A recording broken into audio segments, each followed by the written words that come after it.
All right, Jesse on Fire, welcome back to the channel. This is a not ideal setup, but I happen to be in Santa Cruz in a hotel, and there's a lot of stuff I need to talk about, a lot of things going on that require immediate, discussion. All right, so before I even get into it, if you don't mind, please subscribe to the channel, ring the bell if you like the content, and if you like the video, like it, share it, comment on it, all of those things, if you don't mind. There's no way to do this without obviously leading off by sending more condolences, or kind of reiterating condolences to Khabib and his family and anybody who was close with Abdulmanap. I don't need to do this whole thing and act like I know so much about the guy that I'm going to have, a bunch of things to contribute that other people haven't. Bottom line is, what I do know is that Khabib and him were incredibly close. And a relationship like that between a dad and a son says a lot about the dad. Okay, I have kids. If a grown man feels that way about his father, especially someone like Khabib who's accomplished what he has in his life, if he has as much respect for his father that he does, that speaks volumes about his father. It's a tragic loss. Coronavirus is a motherfucker, and people need to be careful.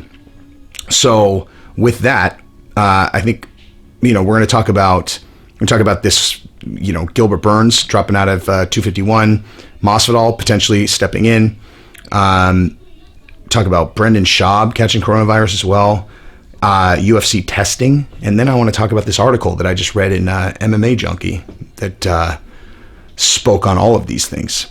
But where I want to start is, I can't help it. I just can't help it. I want to talk about how people respond to situations like this, like when Khabib's father dies, right? And I'm trying not to be hypocritical in doing this, like basically doing exactly what I'm saying while saying you shouldn't do what I'm saying. I feel Khabib's pain, and there's just something about people taking a situation like that and then injecting their own shit into it that really bothers me.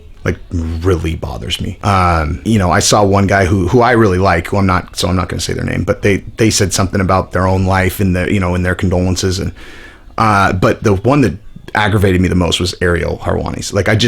There's something about that tweet that he sent out about, it's too bad there's not an MMA, an MMA Hall of Fame, because he'd be a first ballot contender. Like, if I stuck my finger in his chest about that comment, I guarantee you that he would have a ready canned answer. He would say, no, I was just saying, it was a way for me to show respect to Abdulmanap and what his contributions to the sport have been. I guarantee that's exactly what he would say. No, it's not. No, it's not. And if you actually believe that, then you have no self-awareness, my man. Okay? Ariel is incapable of... listen, I'll give him props. He is an incredible reporter, right? He's the only real, reporter in mixed martial arts. You have a lot of analysts. I'm not a fucking reporter. I'm an analyst. And I'm kind of just a badass in general that has opinions that kind of transcend the sport, and more just in terms of, reading human beings and translating that for people who are not psychic with people like I am. But Ariel's a reporter, right? He's looking for scoops, stories he can break. And in a lot of cases, stories he can create. I talked about that with the Max Roscoff thing. I think Ariel exacerbated that story immensely. I think that he made a big deal of it. I think he made some calls, probably created the investigation. And I think he's fundamentally incapable of not doing that. And even at a time when Khabib's father dies, it's on autopilot. He can't even help himself. He's instead of just going, condolences to a great man, my thoughts and prayers are with Khabib, he has to make a thing about how there's not an MMA Hall of Fame. Oh, because Abdulmanap would be a first ballot winner. It's dude, and I guarantee you 95% of people that would read that, they wouldn't even see it for what it is. But I do. It's you doing your thing. It's you creating a story. It's you making an issue. Too bad there's not an MMA thing. And if anybody doubts that there's a part of that in that, you're wrong. I'll just tell you that, black and white, you're wrong. And I would point to my track record with predicting people as evidence. That's for sure what he was doing. And it's gross. Fucking gross. So that's probably enough of that. We'll come back to reporters talking about this, though. So next, let's talk about Gilbert Burns testing positive. And let's just talk about the UFC's testing process. They're doing a fucking amazing job. Huh? I also think that they are really the only organization that has like this public testing of a bunch of people where we know who they are, right? Like public figures getting tested consistently. And then we get to see, oh, okay, I know that person. And oh, they have coronavirus. What's the outcome? How do they feel? The UFC is providing this like window into it. It's like, oh, okay, so Jacare had it and he had no idea. Like he had no symptoms. So his whole team had it and had no symptoms. Okay, let me just file that away as like the, something that I know for sure about the virus. And then like Brendan Schaub or Gilbert Burns got it. It sounds like he's actually a little bit sick. He doesn't feel very good. Okay, like file that under information that I have now. And then Brendan Schaub got it, and he said that he was almost 100% better by day 3. Okay, so that doesn't surprise me at all.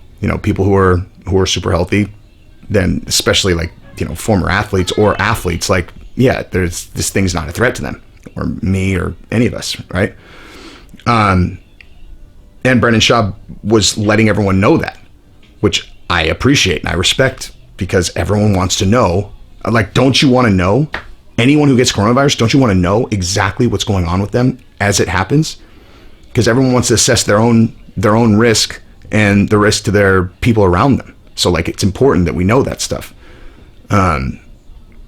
So I appreciate Brendan, keeping us up to date and being honest that it wasn't rough for him. I'm going to come back to that. Now I want to talk about Gilbert Burns testing positive, dropping out, because now it looks like Jorge Masvidal is negotiating. Now, it was on ESPN's Instagram.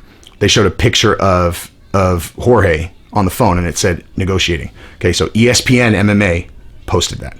So if it would have just been Jorge or it would have been someone random, I wouldn't put a lot of emphasis behind it, but ESPN posted it. I'm like, oh my gosh.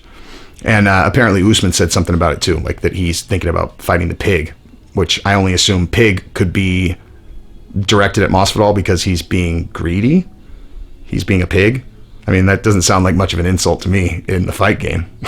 He's asking for too much money. What a pig. What a pig. Oh, and now they're going to pay it to him?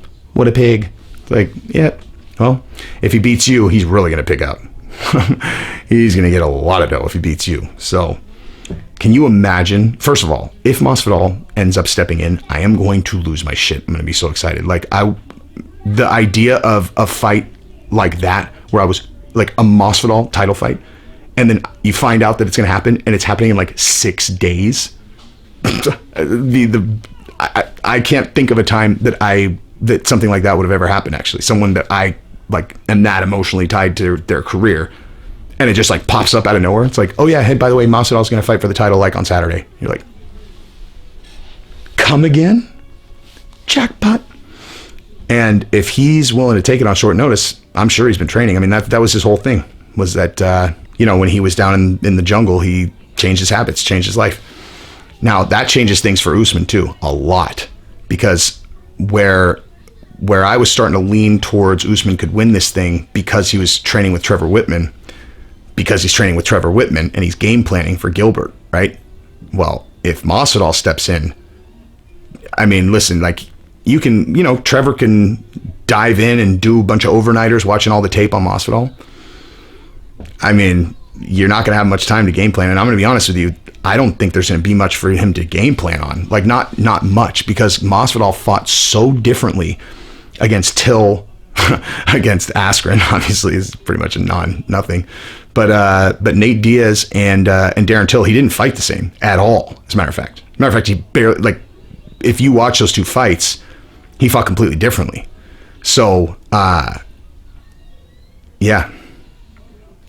Trevor Whitman's going to have to very quickly, because Jorge's been thinking about fighting Usman forever, right? That's all he's thought about. He's probably watched every one of his tapes 1,000 times. Him and Colby, because they're beefing. Just kidding. But, yeah, I guarantee he's been thinking about fighting Usman nonstop forever, right? Where Usman has been thinking about fighting Gilbert Burns, and all of a sudden now he's fighting Masvidal. So that certainly favors Masvidal. But at the same time, Masvidal, short notice, who knows? Who knows how in shape he is? Coronavirus, and like coming off the couch coronavirus style.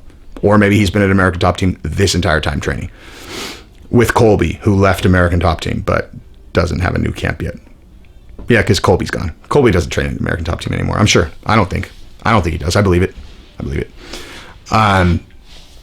But yeah, if Masvidal fucking pulls this off, first of all, if Masvidal comes in, I'm going to lose my shit. And if Masvidal wins, I am really going to lose my shit. Fucking completely. I'm going to be so stoked. Like, on a level that's rare for me to be excited for another man. You know what I mean? Like, Mick Smalley said something so funny the other, like in one of those videos about Conor, where he was talking about, I think it was the Downfall one. I believe it was Downfall.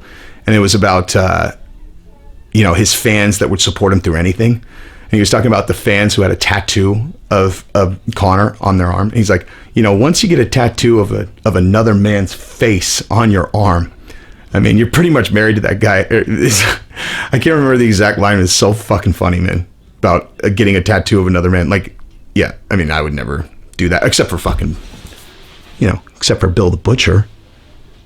But that's not a man. That's a character that represents stone fucking unbreakable will and resolve and absolute adherence to your principles. That's what the fuck that tattoo means. Anyway, but yeah, I will be extremely excited for Jorge if he wins this thing. And then lastly, I wanted to talk about this article that this guy at MMA Junkie wrote. So, I'm not at a point in my career where I should be like making enemies, not like actual enemies. Like I like breaking guys' balls. Like, Chael, I am a tremendous fan of Chael Sonnen. Okay. I fuck with him on here because I know that if he sees it, he'll like it. Like if he sees me break his balls on a video, he's more likely to want to be like, oh, I want to do a video with that guy, than if I'm just like, Chael said this and I wanted to give him a hand job, but he wouldn't answer my phone calls. But this particular article that I'm about to lay out, gross. Okay. So let me tell you why this is gross. Because it's written by a guy named Dave Doyle. Okay, in the blue corner from MMA Junkie. First thing I want to do actually is I want to read you the end, which is like their disclaimer that sits at the end of every one of their articles. Okay, so this is about the UFC, coronavirus, everything else. Okay, so this is their disclaimer that sits at the end of every article. The blue corner is MMA Junkie's blog space. We don't take it overly serious, and neither should you. If you come complaining to us that something you read here is not hard-hitting news, expect to have the previous sentence repeated in all caps. Oh, okay. So no one should take this shit seriously. Cool. All right. Because you don't take it seriously, so no one else should. All right. Well, so let's just read what this article is about. So this fucking guy, Dave Doyle, who's a senior, I believe he's like the head editor at MMA Junkie. So this is like one of the lead guys at MMA Junkies. Okay. Dave Doyle. On Brendan Schaub and what not to do in the fight against COVID-19. So let me just read this actually. Here's a handful of news items that came out on Friday. Khabib Nurmagomedov's father, Abdulmanap, died of complications related to COVID-19. MMA Junkie broke the news that one of the men scheduled to headline at UFC 251, Gilbert Burns, was pulled from his fight with welterweight champion Kamaru Usman after testing positive for COVID-19. Next, the Marina Rodriguez-Carla Esparza bout scheduled for Fight Island on July 15th was scuttled when one of Rodriguez's corners tested for COVID-19, tested positive. The July 15 card took another hit when Anderson Dos Santos tested positive for COVID-19 and his fight with Jack Shore was removed. The last three items actually demonstrate the UFC is doing an excellent job with its fight week safety protocols. Blah, blah, blah, blah, blah. That's the good news. The bad news is the sheer volume of COVID-related news items shows MMA won't be spared from the viral resurgence of blah, blah, blah, blah. Which brings us to the other news item, one we can no longer ignore. If the UFC's strict testing protocols are the equivalent of Gallant in the classic Highlights for Children comic strip, then Brendan Schaub is Goofus. Okay, what? First of all, let me just read that one more time. If UFC's strict testing protocols are the equivalent of Gallant in the classic Highlights for Children comic strip, then Brendan Schaub is Goofus. Okay, first of all, who the fuck knows what Highlights for Children, the comic strip is? Like, is that like, did you not double check with, I mean, I guess you're the senior editor. You can just write whatever weird fucking analogy that makes sense to you. But maybe you should have double checked if any other human being on earth has fucking read that comic, because no one knows what that is. And Goofus, like, okay, Goofus sounds like an idiot. So it sounds like you're just calling him an idiot. Is that what we're doing? Former UFC heavyweight competitor has a high-profile platform with his podcast, The Fighter and the Kid, and has used it repeatedly to spout nonsense about coronavirus. With COVID-19 escalating, once again, in the United States, at a time when the rest of the world seems to be getting a grip on things, we're not going to link and amplify Schaub's message, but you can Google them yourself if you're interested. Okay, what I heard him say, and maybe I am not up to date, but what I heard him say was he was talking about how stupid it is that you need to wear a mask while you're riding by yourself 10 miles from fucking civilization on a bike trail. Okay, that's the only thing I've heard him talk about. I definitely heard him say that, and I agree with him. Okay, if you're riding by yourself and you're 10 miles from anything, why would you need to wear a mask, right? But there's a wrinkle to this. Schaub and co-host Brian Callen recently did a stand-up comedy gig in Texas, which is losing control of the pandemic. Schaub ended up testing positive. Callen has experienced symptoms and got tested. We sincerely wish them a return to full health as soon as possible. Okay, yeah, so they don't even say when this was. Okay, so yeah, this has nothing to do with Khabib's father. This was done way before. But even though Schaub contracted COVID-19, he still doesn't get it. Okay, so obviously Schaub didn't know that he had fucking coronavirus when he did the show. He still doesn't get it. Schaub posted, then deleted, a picture of himself taking an outdoor bike ride while he still has the virus, while he's contagious, while he should be quarantined. While there's no location tag on the post, Schaub lives in the Los Angeles area where California is under a statewide mandate that people should wear face coverings, and Schaub was not wearing one in the photo. I mean, if the guy knows he has coronavirus, he should probably be wearing a fucking mask, and he actually probably shouldn't be out on his bike. I actually fucking agree with this. Even though I'm gonna shit on this guy's article, I actually agree with that. If you know you have coronavirus, come on, bro. Like, really, just stay home. It's good that Schaub is feeling better. The fact that he's recovering is also good, but it's not proof COVID-19 isn't serious. It's proof that it's not serious for Brendan, which everyone wants to know. Right? Every person who came in contact with Schaub and Callen at the tightly packed club could get the coronavirus, and they could pass it to someone in a high-risk zone. Want proof of how this works? Here's a story of how an 88-year-old Texas grandmother ended up with the worst of a family-wide outbreak. Cool. This is MMA Junkie. Maybe you could just talk about fucking Khabib's father, right? Like, seems pretty fresh. Like, why do I need to read an article about an 88-year-old grandmother? The response from the far too loud. This is great. Okay, this is what I was building up to. The response from the far too loud, ignorant contingent in the MMA community is as tiresome as it is predictable. Quote, bro, this is no big deal. It's just the flu. You're a cuck if you don't think this is a conspiracy. I learned on YouTube the Chinese created this in a lab, and also the world is flat. Blah, blah, blah. Okay. Here's a question for the crowd. Would you say any of this to Khabib's face? Okay.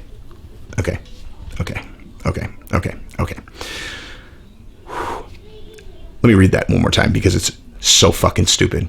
The response from the far too loud, ignorant contingent in the MMA community is as tiresome as it is predictable. Bro, this is no big deal. It's just the flu. You're a cuck if you don't think this is a conspiracy. I learned on YouTube the Chinese created this in a lab, and also the world is flat. Blah, blah, blah. Okay, first of all, you fucking idiot. It is the flu for people who are healthy, okay? For Brendan Schaub, it is the fucking flu. Idiot. And no one said it's no big deal, okay? It being the flu for Brendan Schaub is factually accurate. Follows the data, okay? But it's no big deal. Who have you heard say that about it towards people who have pre-existing conditions? But this is my favorite. I learned on YouTube the Chinese created this in a lab, and also the world is flat, blah, blah, blah. So what you're saying is that you only get your news from MSNBC and CNN, because you know where I heard that it was possible that it was created in a lab is from a fucking doctorate molecular evolutionary biologist who said that the virus does not follow traditional evolutionary protocols, that normally when it first got into a human host, it wouldn't be this good. It wouldn't be this effective at making someone sick and then also being transmitted. Like it's something that looks like anything else. It needs to evolve to be as strong as it is. Now, I'm not saying that I believe that. I'm not saying it's accurate. What I'm saying is that if you're comparing the people discussing that maybe it was created in a Chinese lab, considering there's like the equivalent of the CDC virus testing center in Wuhan, in China. If you think that people just even entertaining the idea that it's possible that the fucking virus came out of that lab, that's equivalent to flat Earth, then you are a fucking moron. Okay? Like literally a complete fucking moron. Like too stupid to, I mean, this is embarrassing. I mean, like this is MMA Junkie. Like this guy literally just vomited. Like, do you really think that all this stuff is this cut and dry that you could take a position like this and like that's kosher? Like this is so cut and dry that you could say that and just be on solid ground. You're a cuck, bro. I learned on YouTube the Chinese created this in a lab, and also the world is flat, blah blah blah. So you think it's impossible that this virus could have been manipulated in a Chinese lab when the lab is in Wuhan, where the thing started? Like you think it's impossible. I'm not saying that it is. I'm saying that it's so ludicrous that it's compared to flat Earth. I can't fucking stand people like this, man. Like literally cannot stand this shit. This really shouldn't be that tough. Wear a face covering in public. Keep 6 feet distance from people you don't know. Outdoor activity is way safer than indoor. Oh, you mean like what Schaub was doing? Unless you've tested positive, in which case you should be quarantined at home. I actually agree with him on that. The sooner we follow all of this, the sooner it will be safe to go see Brendan Schaub and Brian Callen at the Chuckle Hut again. In the meantime, when in doubt about COVID-19, here's a rule of thumb. Whatever Schaub is doing, do the opposite. God, I swear to God, in the comments, can you guys tell me like where you guys get your news? Because I'm done with MMA Junkie. That's how much this fucking article pissed me off. And like I said, I agree with some of it. It's just the tone tells me everything I need to know about this guy. And if he's a senior editor at MMA Junkie, I'm done with him. Done with him. Straight up. You know, unless they want to put me on. Then maybe I'll reconsider. But for now, I don't like the tone. I don't like people that talk to each other like this based on partisan bullshit. Are you a scientist? I don't think so. So shut the fuck up. Anyway, that's what I've got. So if you like the video, subscribe and ring the bell. Peace. I'll be back in my regular studio normally tomorrow. Love you guys. Peace.